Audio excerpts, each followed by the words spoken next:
Is your Lorex DVR stuck on the Lorex logo screen?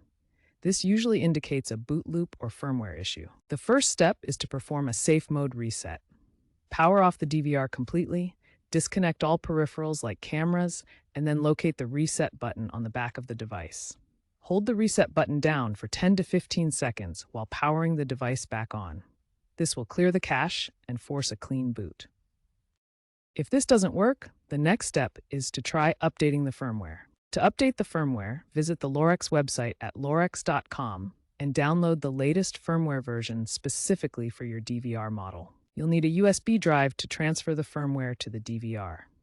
Insert the USB drive into the DVR and access the system menu to initiate the update process. Alternatively, use the Lorex mobile app, which includes an AI-powered diagnostic tool to remotely scan for and fix firmware errors. For persistent issues, especially with older models, consider contacting Lorex support for model-specific advice and assistance.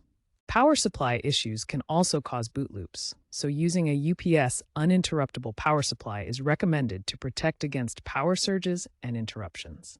If the problem continues, there may be a hardware fault, such as a failing hard drive or overheating components that require attention. In extreme situations where other solutions fail, the DVR may need to be replaced with a newer model.